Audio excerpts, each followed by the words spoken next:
Across the Suncoast, high school football teams are back on the field getting ready for their first games, but this year it's a little bit different. For years we have been hearing about the impact repeated concussions have had on former NFL players. A new report shows 99% of the brains of deceased NFL players studied showed signs of what's called CTE. So what does that mean for high school players? Adam Cellini has the story. Cain Pinkney's first concussion was a blindside. It was a late hit during the game.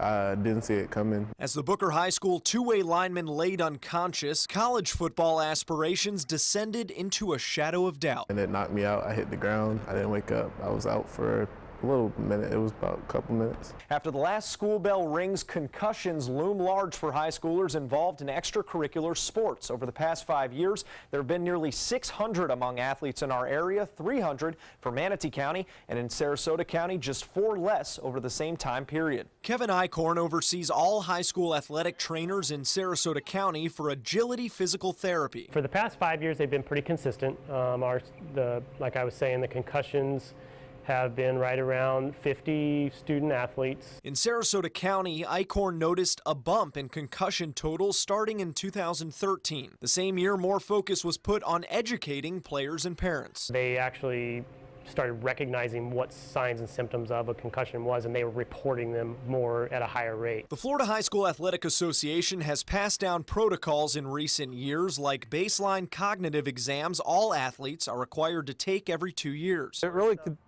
confuses the kids on purpose. It gives them a bunch of squiggly lines that they have to recognize at several points throughout the test. They have to count numbers backwards. If an athlete thinks they've had a concussion, then gets cleared by a doctor, they retake that test as part of an 8-step return to play protocol. It's not a measure of their intelligence, which I always try to explain to them first.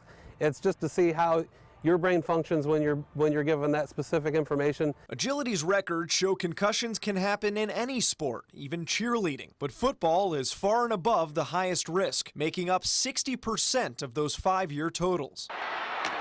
Scientists believe they've linked the sport to permanent brain damage at the professional level, recently identifying the brain disease CTE in 110 out of 111 retired NFL players. That's why Coach John Peacock in Venice High School spent around $30,000 on new football helmets this season, with an extra innovative shell for practices. You know, with all the concussion stuff going around, we just felt like we needed to try to get ahead of the game. Designed by a former NFL player, the ProTech is supposed to absorb and dissipate energy from helmet-to-helmet contact. The concept behind the whole idea is, you know, you get extra pad on top of your current helmet, and then it also allows for a ricochet effect on helmet-to-helmet contact. It's nice because you don't have to worry about headaches after practice and all that. You don't have to worry about getting a concussion in practice, so you can't play in the game. Eichhorn, however, warns no helmet technology will ever be able to stop concussions. With the rapid stop of the body as it moves, the brain is going to kind of slosh inside the skull, and that's what causes a concussion. You can minimize skull fractures, but you really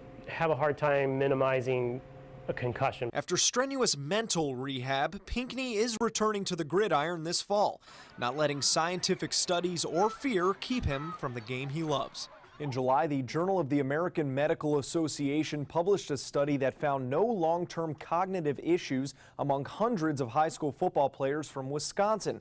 However, these were players who came up in the 1950s, and coaches agree more research needs to be done on modern high school athletics. In the newsroom, Adam Cellini, ABC 7, your Suncoast News.